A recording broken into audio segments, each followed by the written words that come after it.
오늘 참 사람으로 살아가기, 미혹과 무정함을 넘어서 라는 제목으로 같이 말씀 나누겠습니다. 11월 7일이 입동이었더라고요. 겨울이 오는 거죠. 길목이 지났고, 그리고 오늘 오는데 설왕설래가 좀 있긴 했습니다. 어떤 분은 단풍의 색이 아주 화려하다라고 하지만 별론데? 아무튼 그 나뭇잎들도 이제 다 떨어지죠. 곧 다 떨어집니다. 그리고 우리는 쓸쓸함을 볼 거예요. 그러나 풍경보다도 우리를 쓸쓸하게 할 것은 여기 오늘 소제목 가운데 무정함이라는 거거든요. 무정함이 영어로는 without love예요. 사랑이 없는 게 무정한 거예요. 심장이 없는 게 무정함입니다. 네, 여러분 여기 성경을 한번 비춰보시면 14절쯤에 우리가 시작할 때 확신한 것을, 믿음으로 시작한 것을, 끝까지라는 게 to the very end인데 마지막 때까지, 끝까지 견고히 잡고 있으면 이란 뜻입니다. 근데 디모데후서의 바울이 3장에서 이 마지막 때 끝의 징조들을 말하거든요. 사람들은 우리가 살고 있는 이 때를 이 끝이라고 말하잖아요. 이렇게 얘기합니다. 자기를 사랑하고 돈을 사랑하고 교만하고 감사하지 않고 거룩하지 않다. 거룩하지 않다는 것은 하나님과 함께하지 않는다는 겁니다. 이 마지막 때의 사람들의 모습입니다. 그 결과가 무엇인가? 라고 디모데후서 3장 3절은 이렇게 말합니다. 무정하다. 사랑이 없다. 원한을 풀지 않는다. 그리고 선한 것을 좋아하지 않는다. 조용. 이 시대 사람들은 가만히 한번 생각해 보세요. 이 막스 베버의 얘기이기도 한데요. 삶의 의미에 관해서 묻지 않습니다. 여러분 주변 사람들 보십시오. 삶의 의미에 대해서 여러분 고민하시나요? 혹은 생각하시나요? 삶의 의미에 대해서 생각해 보시나요? 그래서 이때 그 앞선 막스 베버가 앞선 사람인데 어떤 사람들이 등장할 거라고 말하냐면 영혼 없는 전문가 혹은 가슴 없는 향락주의자. 근데 저는 영혼 없는 것, 가슴 없는 것이 다 무정함으로 보이는 거예요. 영혼이 없는 전문가들은 많은데 무정한 전문가. 가슴 없는, 자기를 추구하잖아요. 향락주의자는 나의 즐거움, 나의 이익, 나의 유익, 나의 높아짐. 근데 가슴이 없어요. 무정하죠. 이런 사람들을 말린, 이 번역한 사람들이 다 말린으로, 마지막 The Last Man Human으로 다 그렇게 번역했어요. 말린이라는 거예요. 그러고 보니까 정말 그런 것 같아요. 그런데 본래 우리의 소명은 무엇이냐면 자신을 넘어서는 겁니다. 하나님께서 우리를 지으셨을 때 그 소명은 나를 넘어서는 거예요. 어떻게 해요? 자기 좋을 대로 살지 않는 것. 그것을 넘어서는 것. 이것이 인간됨의 근본이 됩니다. 제가 한때 취해서 읽었던 책이 왜 그리스도인인가? 라는 책이고, 돌아가신 오카노 목사님이 이 책을 읽고 평신도를 깨운다 라는 그 운동을 펼쳤죠. 이 책의 마지막에 이렇게 얘기합니다. 잘라 묶건데 왜 그리스도인인가? 책의 마지막 부분에 왜 그리스도인인가?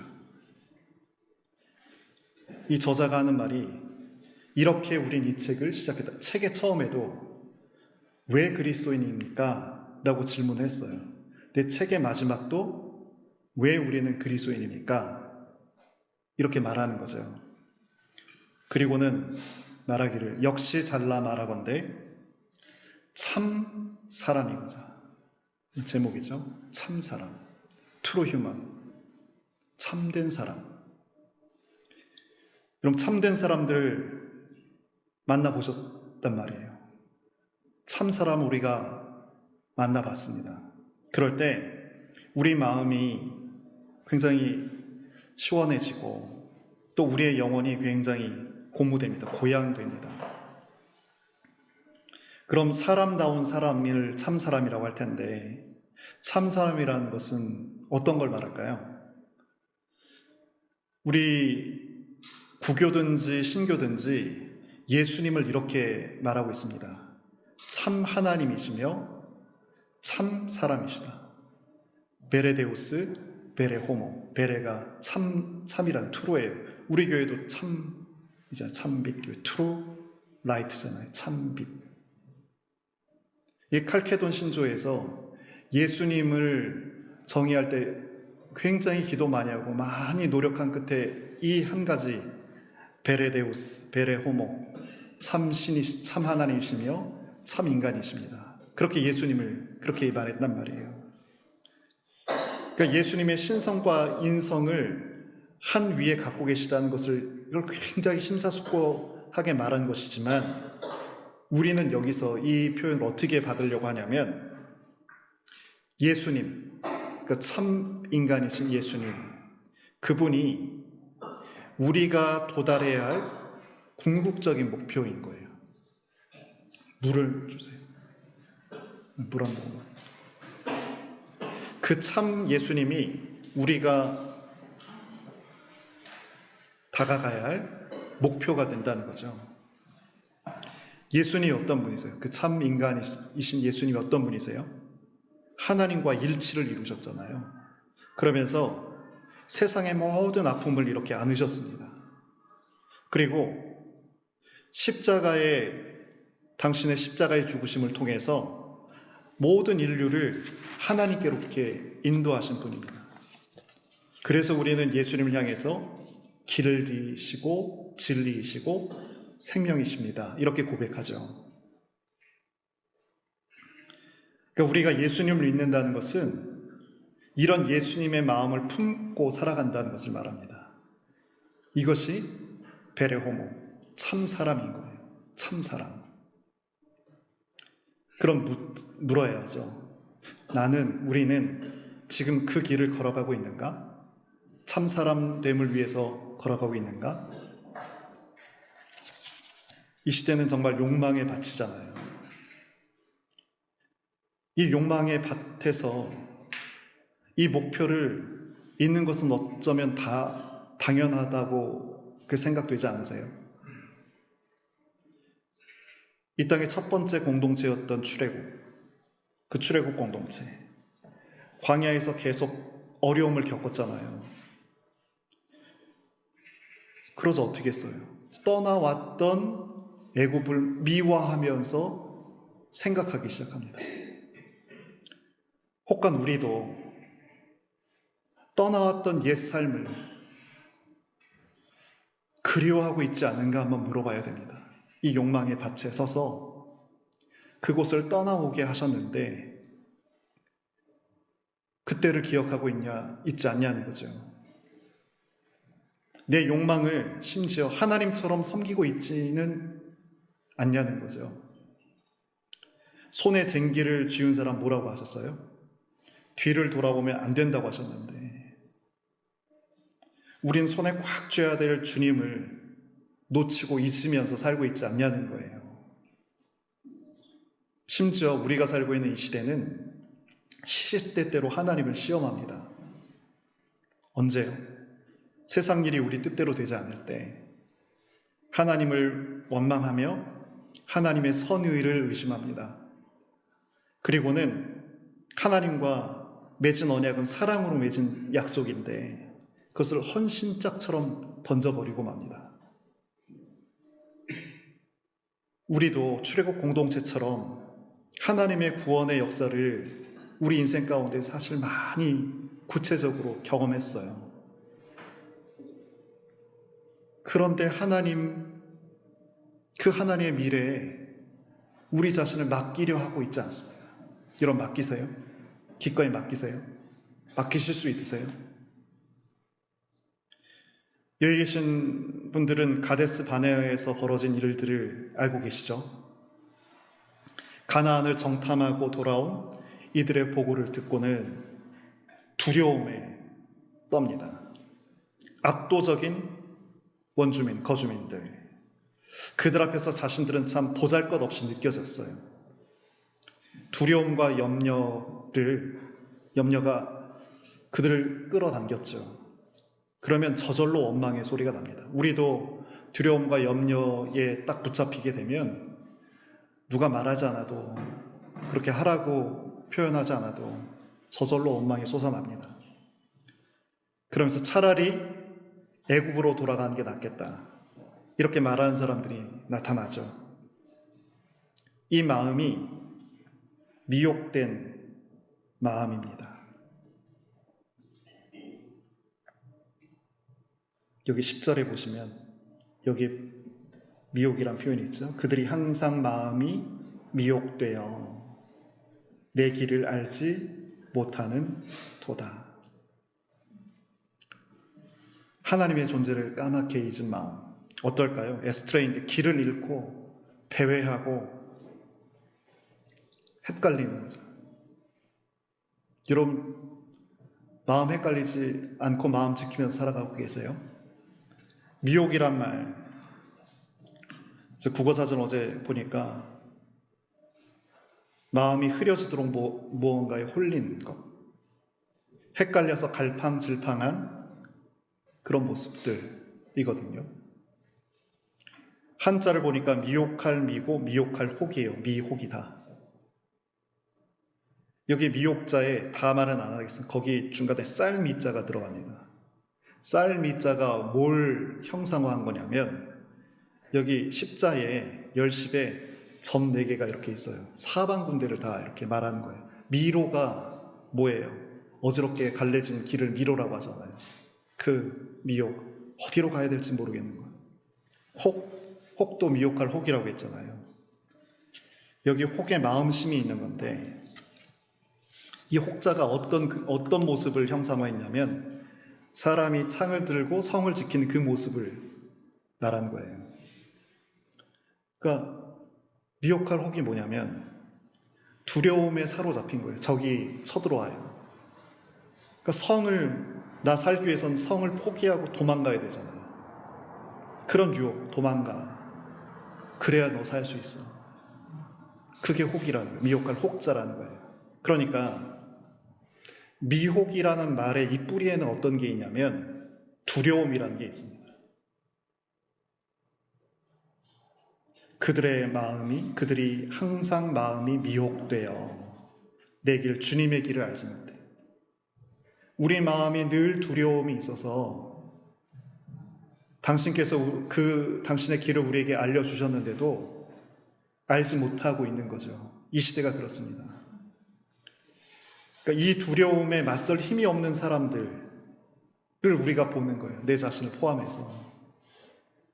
그럼 왜 이 사람들이 이렇게 살고 있는지가 이해가 되는 거예요. 앞서서 역사는 반복된다고 하잖아요. 독일 사람들이 1차 대전을 치르고 나서 대패했잖아요. 감당할 수 없는 배상감을 치러야 했습니다. 소망이 없는 거예요. 미래가 없는 거죠. 그러니까 자기들을 좀 이끌어줄 수 있는 그런 지도자가 나타나길 고대했던 거죠. 이런 파시즘하고 나치즘이 한 끗 차이인데, 파시즘은 오늘날 미국의 대통령을 생각하면 됩니다. 민주주의가 아니고 국가의 힘, 민족의 힘, 강한 리더십, 이게 파시즘입니다. 이태리가 그랬죠. 근데 나치즘은 뭐냐면 여기에 인종주의가 딱 붙으면 나치즘이 되는 거예요. 똑같은 거예요. 결과, 목적은. 네, 안타까운 건 대한민국에서 그런 모습이 지금 보이죠. 대한민국뿐이에요. 미래가 보이지 않는 각 유럽의 국가들에서도 이런 모습들을 우리가 봅니다. 왜요? 두려움이 있어서. 어디로 가야 할지 보이지 않아서 이런 현상들이 나타나는 거예요. 근데 이건 국가 정체에만 있는 것이 아닙니다. 영적 베일을 쓴 종교 지도자에게 왜 우리가 끌려요? 이 카리스마를 기본으로 한 이분들의 말을 가만히 들어보면, 설교를 들어보면 굉장히 극단적이고 확신에 차 있고 상당히 분열적입니다. 거기서 힘을 느껴요. 힘이 있다는 것을 느껴요. 그리고 그런데 이분들 가운데 그렇게 사람들이 주목하기 때문에 명성이라는 것이 있는데, 이 명성을 이용해서 다는 아니었습니다. 이 땅의 부흥사들 가운데 굉장히 좋은 분도 있었지만 대다수는 사익을 취합니다. 가장 영적인 체하지만 사실은 물질주의적인 그런 모습을 봅니다. 여러분, 어떤 방식으로 미혹 가운데 있으신가요? 자신에게 속한 이들을 미혹하는 사람들은 어떻게 해요? 다른 이들과 창조적인 관계를 맺지 못하도록 합니다. 여러분 다 겪으셨잖아요. 자신들 속에만 진리가 있다고 가르칩니다. 그곳에서 벗어난 순간 불행한 일이 있을 거라고 그렇게 말합니다. 반사회적인 모습이 나타나고 결국 악마의 그물이 되고 맙니다. 이게 굉장히 다양해요. 예수님께서 이렇게 사람들을 잘못된 길로 인도한 자들에게 굉장히 분노하셨었는데, 한 절을 좀 읽어보겠습니다. 화 있을진저 위선하는 서기관들과 바리새인들이여, 너희는 교인 한 사람을 얻기 위하여 바다와 육지를 두루 다니다가 생기면 너희보다 배나 더 지옥 자식이 되게 하는도다. 예수님께서 하신 말씀입니다. 거짓이 진짜처럼 보이는 세상이 됐어요. 우리에게 분별력이 필요한 세상이 됐습니다. 사람들이 미혹당하는 까닭이 무엇일까요? 여러분, 내 마음을 한번 이렇게 살펴보세요. 우리 마음 속에 사실 부역자가 있습니다. 우리 마음에. 모든 유혹이 이미 우리 속에 싹 터 있습니다. 근데 사단은 이 틈을 기가 막히게 알아차립니다. 우리 안에 있는 그 숨겨진 욕망을 부추기기도 하고, 또 하나 뭐죠? 우리 속에 있는 두려움의 씨앗을 계속 우리 가운데 공급을 하죠. 욕망과 두려움. 그러니까 우리가 미혹하는 자에게 넘어가지 않으려면 자족하는 마음을 연습해야 됩니다. 이 욕망을 거스리는 마음이죠. 욕망을 십자가에 죽이는 마음은 자족하는 마음입니다. 자족한 마음. 억지로 없이 한번 살아보는 거예요. 억지로 불편함을 겪어 감수해내는 거예요. 그리고 우리를 사랑하신 하나님께 우리 삶을 전적으로 맡기는 것은 두려움을 없이 하는 실천입니다. 이런 밤에 눈을 감을 때 우리 영혼의 마음에 하나님이 온전히 계시면 두려움이 없습니다. 그러나 하나님이 아니 계시면 밤만 그런 게 아니라 한낮에도 두려움이 스물스물 올라와요. 뭐라고요? 욕망과 두려움은 사단이 우리 마음에 들어올 틈입니다. 우리가 이익과 손해의 관점에서 세상을 바라보는 이 시선을 버리지 못하면 우린 미혹하는 자의 그늘에서 벗어나기가 정말 어렵습니다. 우리가 이익과 손해를 계산한 마음에 사로잡힌 순간 무엇이 어려워요? 다정함은 불가능해요. 그러니까 무정함을 처음에 말씀드렸잖아요. 무정함의 반대가 다정함이겠죠. 사랑이 있는 거겠죠. 다정함의 불가능의 대표적인 예가 자기 사랑입니다. 자기 사랑. 자기만 사랑하는 것. 이 자기 사랑에 우리가 사로잡힌 사람일수록 형제와 솔직한 거리낌 없는 그런 관계 맺기가 어려워집니다. 경탄의 마음이 그 안에서 사라졌기 때문에 다정하지 않으면 무정하면 경탄의 마음이 잃어진 상태입니다. 그러니까 하나님의 아름다우심을 알아차리지 못하죠. 자기를 사랑한다는 것은 자신에게 몰두하고 있다는 것이기 때문에 이웃의 고통과 신음을 듣지 못하고 알아차리지 못합니다. 그래서 참 사람의 길에서 점점 멀어집니다. 참 사람의 모습에서 점점 멀어지는 거예요. 바울이 이렇게 말합니다. 우리를 한번 점검해 봤으면 좋겠습니다. 한번 귀를 쫑 세워 보시고 내 자신을 한번 점검해 봤으면 좋겠습니다. 여러분은 자기가 믿음 안에 있는지를 스스로 시험해 보고 스스로 검증해 보십시오. 여러분은 예수 그리스도께서 여러분 안에 계시다는 것을 알지 못합니까? 모른다면 여러분은 실격자입니다. 어떠세요? 우리는 믿음 안에 있나요? 그리스도 안에 있나요? 깨어 있나요? 깨어 있다는 것은 매 순간을 하나님 뜻 안에 머물고 있다는 거고요. 동시에 그 뜻을 수행하는 것, 이것이 깨어 있는 거예요. 깨어 있나요? 늘상 하나님 뜻 안에 있나요? 그것을 수행하고자 정말 피땀 흘려 애쓰고 있나요? 이것이 깨어 있는 거라고요. 우린 잠들어 있는 시간이 너무 많습니다. 깨어 있어야 하는데 잠든 시간이 너무 많아요. 우리가 살다가 예기치 않은 일들을 어떠세요? 25년 지난주에 우리 감사주의를 겪었고 성찬을 우리가 함께 나눴고 오늘 이렇게 야외 예배 함께 했는데 올 한 해 어떠셨나요? 예기치 않은 일들 다 겪으셨죠? 이것이 우리의 평온함을 참 흔듭니다. 혼자서 감당할 수 없었기 때문에 그 전에 없었던 하나님 앞에 엎드림이 우리 가운데서 나타나더라고요. 절박하게 간청하게 되더라고요.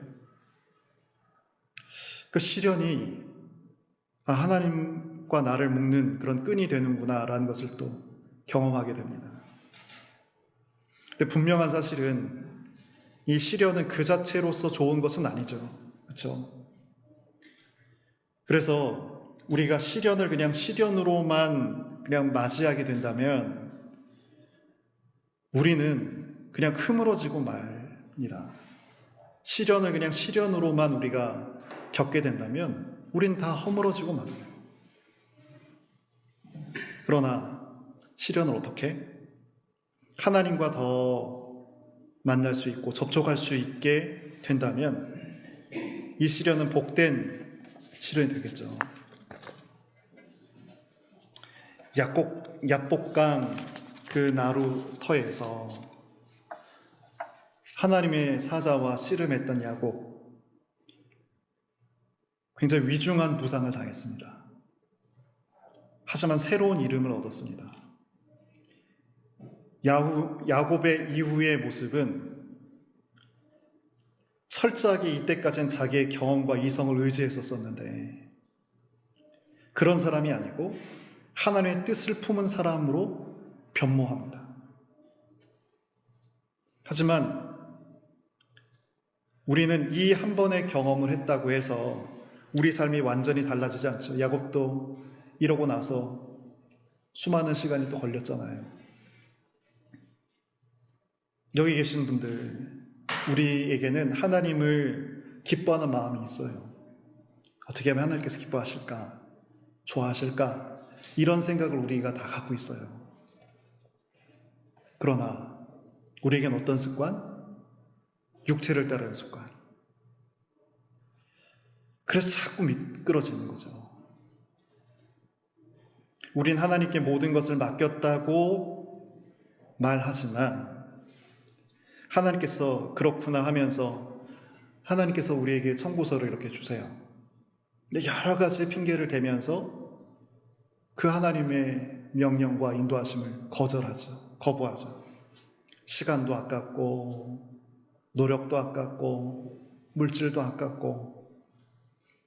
근데 이런 이들이 처음에는 양심에 부담이 있지만 이 일들이 반복되게 되면 부끄러움조차 없게 되더라고요. 이렇게 우리는 그 참 사람의 길에서 점점 멀어집니다.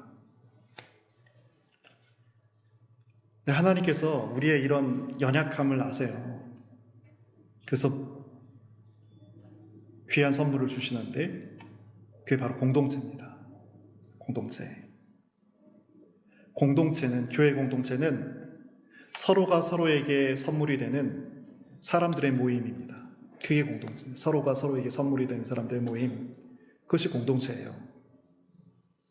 오순절 성령 강림을 통해서 처음 형성된 초기 교회. 이 땅에 이식된 하나님 나라의 본복이죠. 하나님 나라의 본복입니다. 교회는 그래서 함께 먹고요.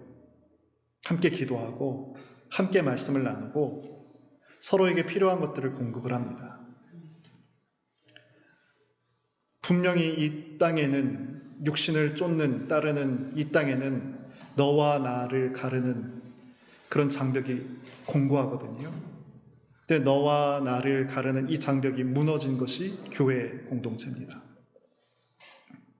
여기서 우리는 이 하나 된다는 것의 이 기쁨을 맛보게 되는 거예요. 여기엔 억지도 없고 인위적인 것도 없습니다. 이거 한마디로 하면 영원성이 일상 속을 뚫고 들어온 거예요.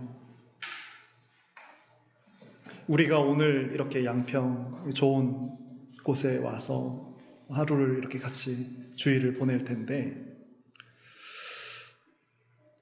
그 하나님 나라의 그 영원성이 오늘 우리의 일상, 어쩌면 우리에게 하루인데 그 오늘에 여기 오늘 7절에도 오늘 13절에 좀 이따 볼 텐데 바로 지금 볼 텐데 이 하루의 일상에 뚫고 들어오는 거예요. 바울은 안타까운 마음에 이 히브리서 이제 지금 13절을 볼 텐데 이런 경험에서 멀어진 이들에게 이렇게 말합니다. 13절 한번 보여주시겠어요? 13절 같이 한번 읽어보겠습니다. 시작. 오직 오늘이라 일컫는 동안에 매일 피차 권면하여 너희 중에 누구든지 죄의 유혹으로 완고하게 되지 않도록 하라. 오늘 7절에도 오늘, 그러므로 성령이 이르신 바와 같이 오늘 너희가 그의 음성을 듣거든.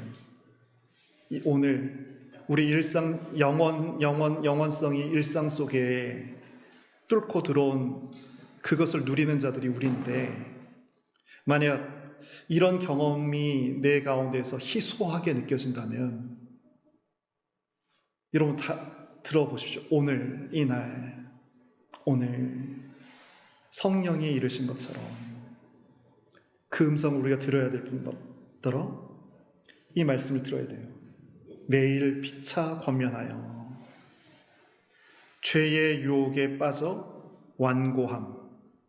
완고함은요 그 죄의 유혹에 빠진 것을 고집 부리는 거예요. 그것을 허물고 거기에서 일어나 다시 하나님께로 오라라고 하시는데 여러분 이런 마음 우리 가운데 있지 않아요? 죄의 유혹으로 완고한 마음. 오늘 여러분 기도하셔야겠죠. 그러니까 하나님, 오늘 우리에게 이 특별한 은혜와 사랑을 주셨는데, 또 이런 말씀도 우리에게 들려주시는데, 이날 하나님 다시 영원성이 내 마음에, 우리들 마음에 깊이 닿게 분명케 하옵소서. 그 인생이란 게 이런 거예요. 이런 오늘이 서로 이어지는 것이 인생인 거예요. 그렇죠? 하나님께서 우리를 지으셨을 때, 우리를 불러주셨을 때 이렇게 우리를 살도록 하신 거죠. 그러니까 오늘 우리의 사는 모습을 보면 우리의 인생마저도 확인해 볼 수 있게 되는 거예요. 오늘 우리에게 당도한 빛, 우린 오늘 우리에게 당도한 그 빛, 은혜를 따라 걸어야 하는 사람들입니다. 이것이 은총이거든요.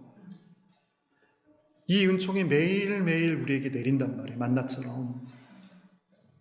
우리가 이 만나를 먹으면서 무엇을? 미혹된 마음을 내려놓을 수 있어요.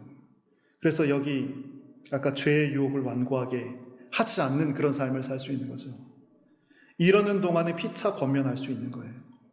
공동체 간에 같이 권면하고 그 완고한 마음을 버리고 죄의 유혹에 완고한 그 마음을 내려놓고 그 습속과 습관 따라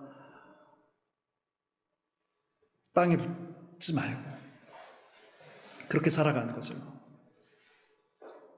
이 만나를 먹으면서 무엇이? 그럼 11절에 보시면 끝부분에 그들은 내 안식에 들어오지 못한다 했는데, 하나님께서 우리에게 주시고자 하는 것은 안타까운 거예요. 출애굽 공동체가 결국 이렇게 완고함으로 왜 우리에게 물을 주시지 않나요? 왜 이렇게 예측하지 못한 인생을 광야 가운데 살게 하시나요?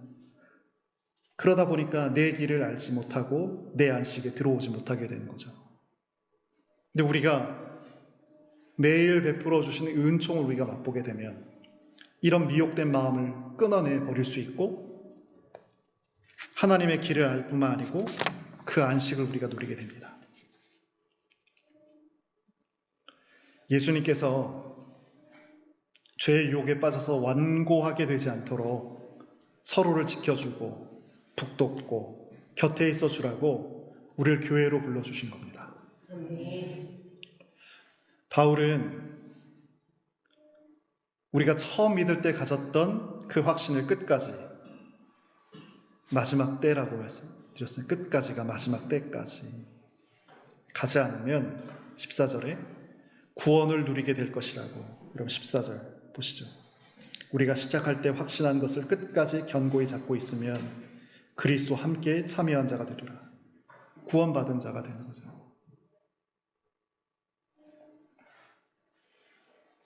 이 확신이 우리 가운데 있어야 되는 겁니다. 여러분, 두려움, 진리를 알고자 했던 그 갈망이 여러분 가운데 있나요? 있으셔야 됩니다. 두려움 없는 가운데 믿고 계신가요? 그래야 합니다. 욕망을 떨치고 하나님을 진심으로 사랑하고 계신가요? 그래야 합니다. 형제와 이웃을 사랑하시는가요? 사랑해야 합니다. 오늘날 이 무정한 세상은 다정한 사람을 기다리고 있습니다. 땅과 쾌락을 사랑한 이들로 인해 세상이 신음하고 있습니다. 하나님을 진심으로 사랑하는 사람을 찾고 있습니다. 피조물이 탄식하고 있습니다. 하나님의 아들들이 이 땅에 나타나고 있지 않기 때문에 이 마지막 때는 탄식하고 있습니다. 참 사람이 있어야 할 이유가 바로 이거예요. 만날 수 없던 사람들이 만날 수 있도록 다리가 되고, 세상 삶에 지친 사람들이 영생을 맛보게 하고, 무정함이 넘치는 세상에서 환대의 기쁨을 누리도록 하는 것, 이것이 참 사람의 소명입니다. 오늘 말씀 결론 요약을 하면 이렇습니다. 이 시대는 무엇과 무엇, 무정함이 넘치는 때인데 두려움과 욕망. 여러분 두 개의 짐을 다 갖고 계실 수도 있고 하나씩 갖고 계실 수도 있는데 그러한 이유로 우리의 마음은 without love, 사랑이 없어요. 사랑이 없어지죠. 저절로. 다정하게 지어주셨던 우리 마음이 사랑이 사라지죠. 그러니 삶의 의미를 묻지 않죠. 영혼 없는 전문가, 가슴 없는 향락주의자가 판치는 세상의 꼭대기층에 TV를 틀어도 컴퓨터를 열어도 여러분 나를 쫓아오십시오라고 하는 사람들, 이런 사람들밖에 보이지 않죠. 근데 기독교는 예수님을 뭐라고요? 참 하나님이시고 참 사람이라고요. 그렇게 고백하는 종교입니다. 하나님과 일치를 이루시면서 세상의 모든 아픔을 품으셨던 우리 예수님, 우리가 도달해야 할 목표입니다. 근데 우리는 앞서 있었던 출애굽 공동체처럼 자주 미혹되는 거예요. 미혹의 뿌리가 뭐라고요? 욕망과 두려움. 그것이 우리 안에 부역자가 되어서 역할을 하고 있습니다. 계속 마귀에게 틈을 내어주고 있어요. 우리의 이 연약함을 아시는 하나님께서 우리 공동체를 주셨습니다. 오늘이라는 일컫는 이 하루, 피차 권면하면서 서로를 지켜주면서 끝까지 견고히 잡고 있으면 그리스도와 함께 참여한 자가 되리라 라는 이 지경에 우리 같이 한번 도달하는 그런 우리 참비생, 우리 서로가 됐으면 좋겠습니다. 오늘 기도 잠깐 할 텐데요. 이 마지막 때에 깨어서 다정한 마음을 회복하고 본래 우리가 취해야 할 이 마음을 회복하여 서로 권면하고 우리 각자가 모두 참 사람의 길을 걸을 수 있도록 하나님 은혜를 주옵소서. 그렇게 우리 잠깐만 같이 기도하겠습니다.